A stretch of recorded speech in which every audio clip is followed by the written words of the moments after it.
오늘은 베드로전서 1장 13절 말씀부터 21절 말씀까지입니다. 야고보서 바로 다음입니다. 베드로전서 1장 13절 말씀부터 21절 말씀까지 함께 봉독하시겠습니다.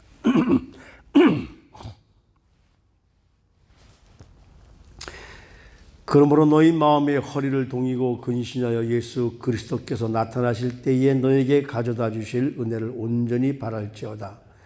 너희가 순종하는 자식처럼 전에 알지 못하던 때에 따르던 너희 사역을 본받지 말고 오직 너희를 부르신 거룩한 이처럼 너희도 모든 행실에 거룩한 자가 되라. 기록되었으되 내가 거룩하니 너희도 거룩할지어다 하셨느니라. 외모로 보시지 않고 각 사람의 행위대로 심판하시는 이를 너희가 아버지라 부른즉 너희가 나그네로 있을 때를 두려움으로 지내라.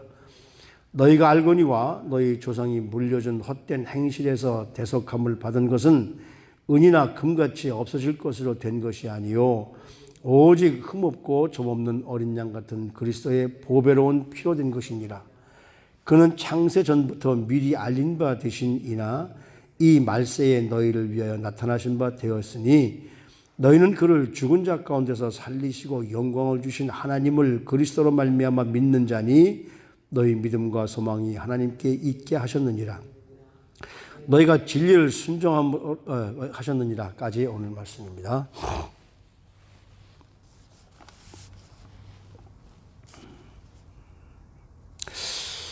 우리가 야고보에서 쭉 공부했던 것이 믿음만 가지고 되는 것이 아니라 하나님께 구원받은 사람들은 행위를 따라야 된다. 그래서 우리가 사람들이 됨됨이를 평가하는 것이 뭘까요? 그 사람 속에 믿음이 있는지 없는지 믿음은 보이지 않습니다. 그러나 그가 하는 행동은 보이죠. 그래서 그리스도인다운 합당한 행동을 하고 살면 바로 그것이 바로 이 그리스도인다운 삶이죠. 그래서 우리가 어제 1절부터 12절까지 말씀을 통해서 우리가 나그네로 사는데 나그네는 뭡니까? 집이 없고 그냥 여기 사는 사람이에요. 소망이 없는 사람들도 다 나그네입니다. 그런데 나그네로서 소망을 가져야 하는데 그러기 위해서는 우리가 어떤 시련을 만나도 힘든 일을 만나도 주님을 아는 은혜로 말미암아 이기고 나가야 된다. 그래서 여기 오늘 13절 말씀에 처음 시작합니다. 그러므로라고 나와요.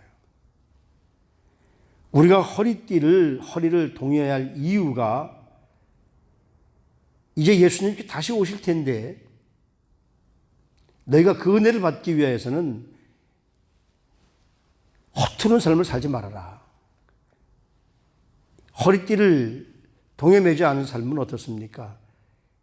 올바르게 사는 삶이 아니에요. 그래서 젊은이들 보면은 그 허리띠를 동여매지 않으니까 바지가 궁뎅이까지 걸쳐서 그걸 잡고 다니는 그래서 걷는 모습이 어떻습니까? 어그적 거리잖아요. 그러나 바지에 허리띠를 쫙 한 사람들은 걷는 모습이 당당합니다. 그러니까 우리가 이 땅에 사는 동안에 바로 우리가 그리스도인의 신분에 맞는 삶을 살려면 하나님의 은혜가 필요합니다. 그래서 우리 허리띠를 동여매고 지나침과 부족함이 없는 절제된 자세가 필요하다는 거죠. 아무래도 그렇잖아요. 바지가 흘러내리면 걷는 모습이 그렇습니다. 그러나 바지를 잘 입고 허리띠를 정해맨 사람들은 걷는 모습보다 다릅니다.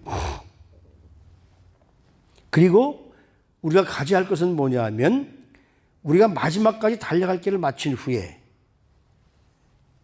받을 은혜의 상급.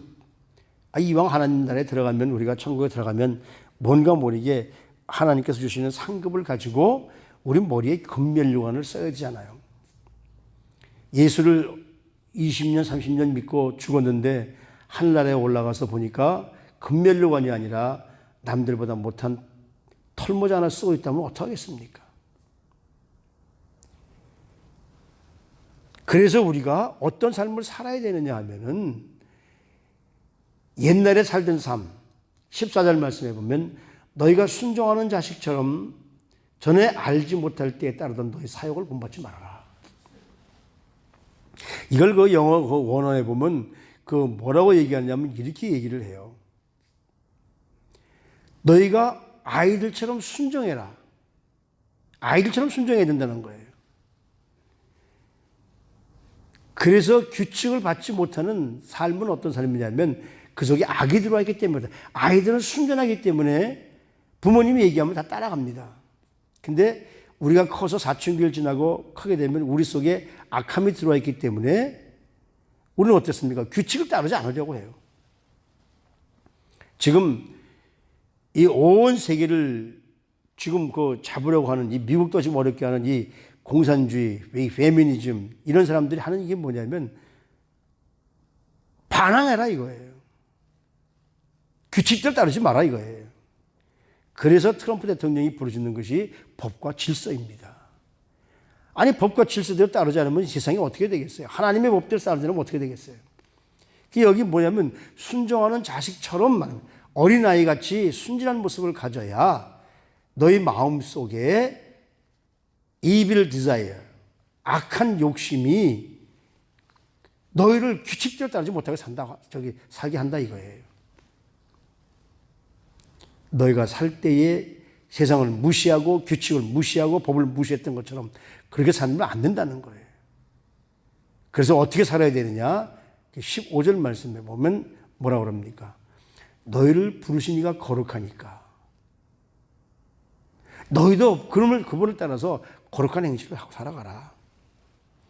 다시 말하면은 악한 행실을 본받지 말고 세상의 것을 본받지 말고 세상에 우리를 자꾸 유혹하는 이 공산주의 사회주의가 참 무섭습니다.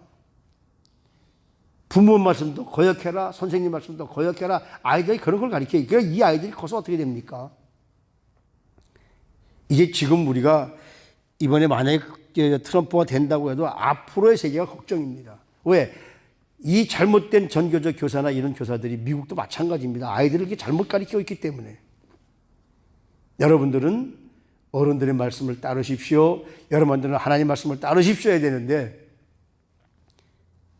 법과 질서를 자꾸만 깨려고 하기 때문에 그래서 트럼프 대통령이 법과 질서를 목표로 삼는 거거든요. 세상에 법이 없고 질서가 없어 보십시오.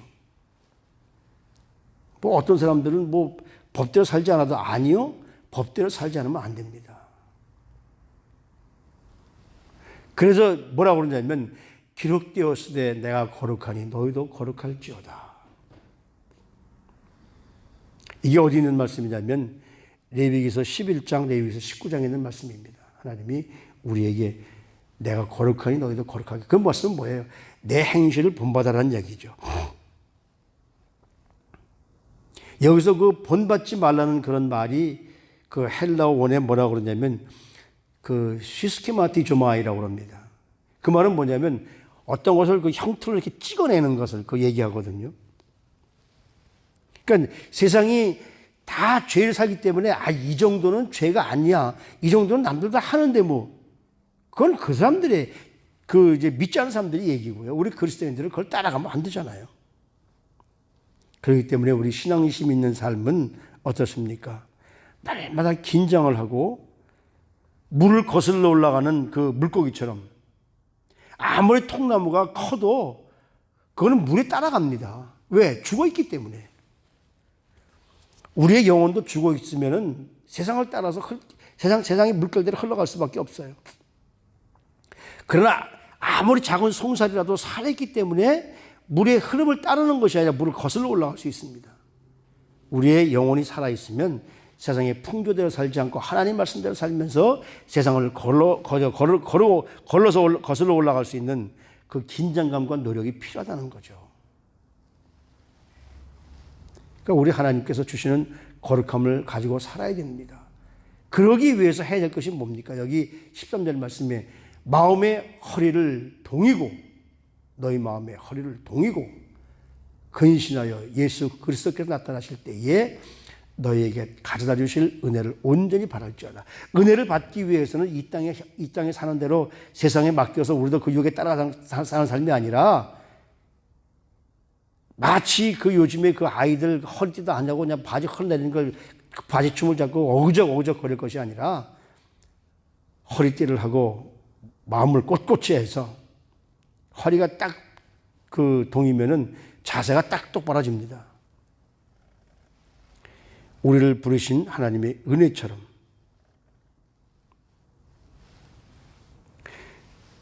마태복음 5장 48절 말씀에 이렇게 말합니다. 하늘에 계신 너희 아버지의 온전하심 같이 너희도 온전해라. 저와 여러분들이 온전한 모습으로 살아갈 수 있도록 늘 긴장하며 살아야 됩니다.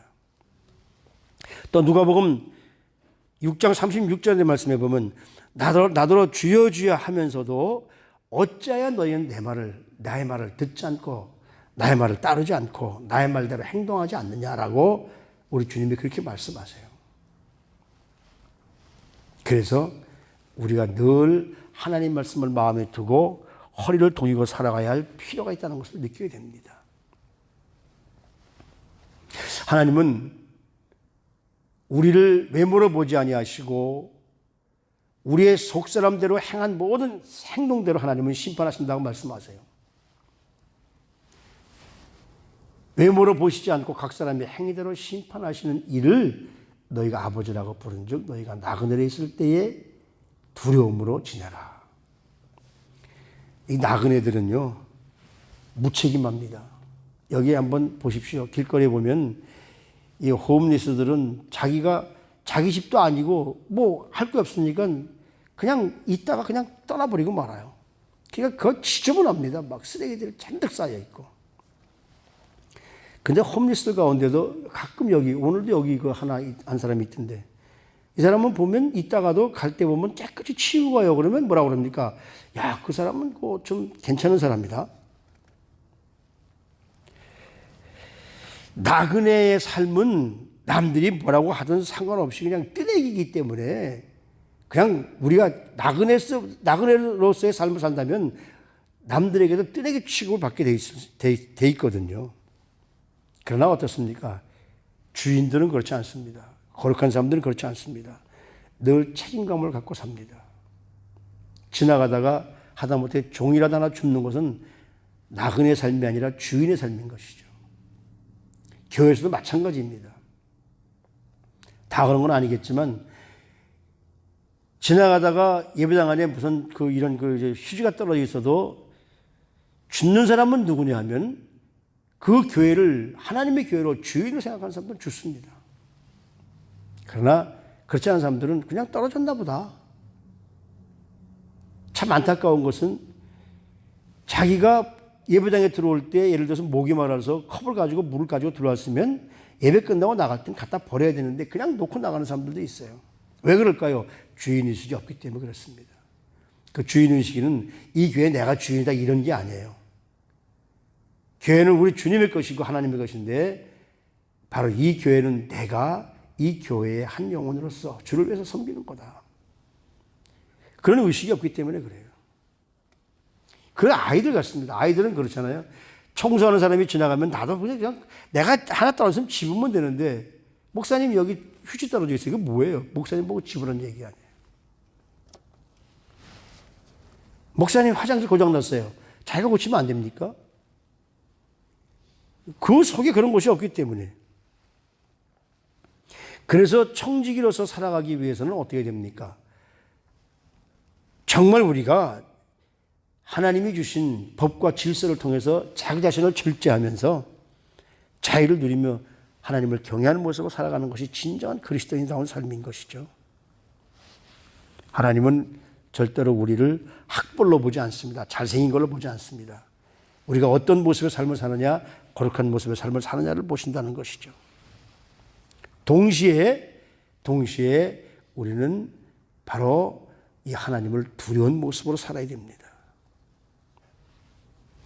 하나님을 경외하는 것이 모든 지혜의 근본이라고 말씀하셨는데 하나님이 두려운 분들만 느끼게 되면 우리가 하나님 앞에 설 수가 없습니다. 그러나 하나님은 두려운 분이신 동시에 우리와 가장 친밀하신 분이시죠. 두려운 하나님이라는 것은 뭐냐면 하나님이 나와 함께 하시고 나가 잘못된 길로 가지 않도록 나를 붙들어 주시고 나의 갈 길을 인도하시는 분이시라는 그 말씀은 뭡니까? 바로 하나님이 살아계심을 인정하고 사는 삶이에요. 우리가 하나님이 살아계심을 인정한다면 내가 이 땅에서 내 마음대로 살 수 없죠. 그 하나님 나를 쳐다보고 계시고 나를 바라보고 계시는데, 내가 아무리 숨어 있어도 사람들은 몰라도 하나님은 나를 다 바라보고 계시는데, 그러니까 우리가 행동거지 하나도 잘못하면 안 되는 것이고요. 말 한마디라도 잘못하면 안 되는 것이고요. 생각조차도 다른 생각을 해서는 안 되는 거예요. 왜? 하나님이 나를 바라보시는 분이시기 때문에. 그 두려운 분이. 근데 그분이 두려운 곳에서만 끝나는 것이 아니라 그분은 우리에게 친밀하게 자유롭게 하시는 분이시기 때문에 그분 안에서 우리가 자유로울 수 있는 거죠. 그러기 위해서 어떻습니까? 그분은 어떤 분이실까? 19절 말씀에 보면 흠없고 점없는 어린 양 같은 그리스도. 아무 죄도 없고 깨끗하신 그분이 나를 살리시기 위해서 그분이 나를 위해서 십자가에 피를 흘려주셨습니다. 하나님은 이미 창세전서부터 우리를 살리시기 위해, 이 사람들이 죄를 지을 것이니까 이들을 살리기 위한 방법이 뭘까?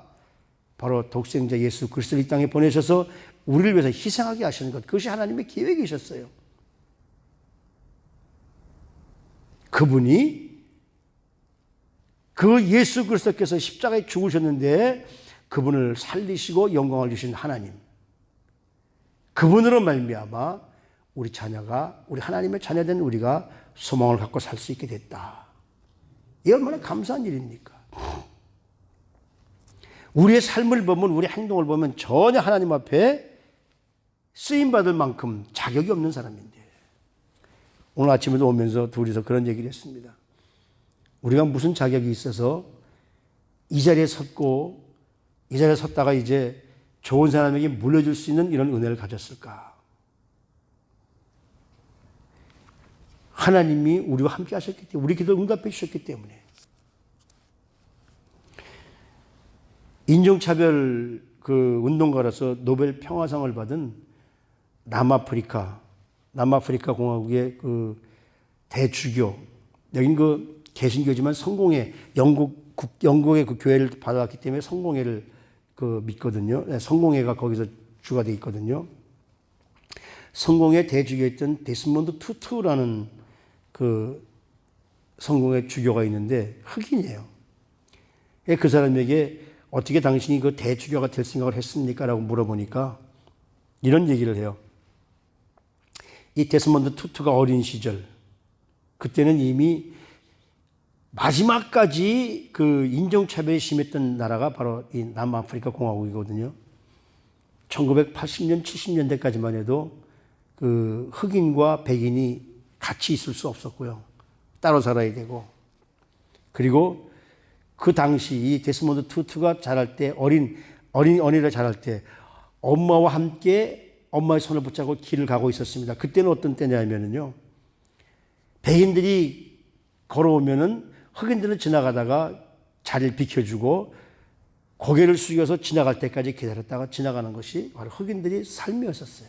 백인과 흑인이 그렇게 차별, 마치 1950, 60년대에, 아니 그 전에도 마찬가지로 미국 사회도 마찬가지였었죠.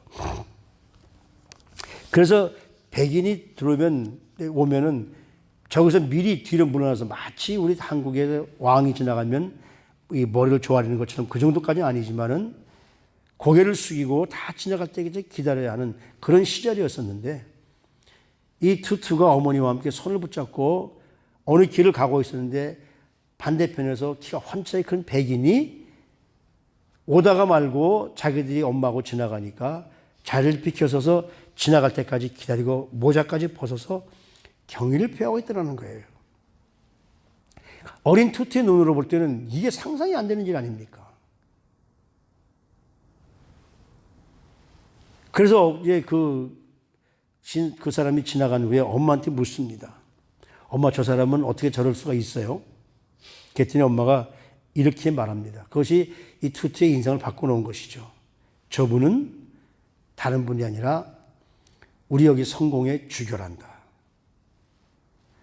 저분은 성공의 주교이기 때문에 성경에서 배운 대로 말씀대로 살면서 선을 행하기 위해서 배웠기 때문에 그 선을 위해서 우리에게 선을 베푸는 거란다. 그래서 누구도 차별 없이 지나갈 수 있도록 길을 비켜주고 공손하게 대하는 거란다. 그때 투투가 그 어린 시절에 두 주먹을 불끈 쥐고 그렇다. 나도 커서 저분처럼 성공의 주교가 될 거야. 그 마음 자세를 갖고 성공의 대주교가 돼서 노벨 평화상까지 받게 됐거든요. 공손함과 친절은 모든 우리 그리스도인들의 필수적인 겁니다. 절대로 나를 내세우고 내가 아니면 안 된다, 내가 있어야 된다, 이런 건 내려놓으십시오. 공손한 말과 행동이 엄청난 영향력을 끼치게 됩니다. 노벨 평화상을 받을 정도로 이 차별금지법은 여기 이런 데 쓰는, 진짜 차별은 이런 데서 쓰는 게 차별인 거예요. 이 세계가 지금 잘못된 차별 금지를 향해서 나가는데 이것이 진정한 차별이에요. 하나님 앞에 겸손한 모습. 누구도 차별할 사람이 없다. 왜 흑인이 차별받아야 됩니까? 그건 아니잖아요. 흑인도 우리가 똑같은 사람인데. 그 시간이 조금 지나갔습니다만 미션이라는 영화에 보면 스페인 사람들이 그 남미에 가서 이제 원주민들을 그 신부들이 뭐라고 생각하느냐면 원주민들 인간이 아닌 걸로 생각합니다. 노래 부르는 새처럼 그 어린아이가 그 많은 선교사들 앞에서 아름다운 찬양을 하는데 그 아이를 향해서 뭐라 그러냐면 쟤는 노래 부르는 짐승이야 이렇게 말합니다. 이런 것들이 차별이죠. 하나님 앞에는 어느 누구도 다른 존재가 없습니다. 그래서 하나님께서 우리에게 내가 거룩하니 너희도 거룩해라. 우리 삶에서 우리가 이기기 어려운 부분들을 절제하며 하나님의 모습에 닮아 거룩한 모습을 살아가는 것. 그것이 바로 오늘 베드로 사도가 오늘 우리에게 주시는 말씀입니다. 우리 사랑하는 성도님들은 바로 성경에서 배운 그대로 내가 거룩하니 너희도 거룩해라. 이 땅에서의 모든 그 유혹을 뿌리치고 우리 하나님의 거룩하심에 따라가서 행동에 걸맞는 삶을 사는 하나님을 하나님으로 인정하는, 그래서 이 땅 모든 사람들에게 인정받는 저와 여러분들 되시기를 주님의 이름으로 부탁을 드립니다. 하나님, 주님이 원하시는 성결한 삶을 살기를 원합니다. 우리가 이 땅에 사는 동안에 얼마나 우리는 내 뜻대로 내 마음대로 살았습니까? 그러나 하나님은 내가 거룩하니 너희도 거룩하라고 그렇게 말씀하십니다. 주님의 보혈로 말미암아 살게 된 우리가 우리 마음대로 사는 것이 아니라 하나님이 주신 은혜를 가지고 세상과 타협하지 않고 하나님의 뜻대로 살아갈 수 있는 거룩한 주님의 백성들이 되어줄 수 있도록 저들을 축복해 주시옵소서. 존귀하신 우리 구주 예수 그리스도 이름으로 감사하며 기도드리옵나이다. 아멘.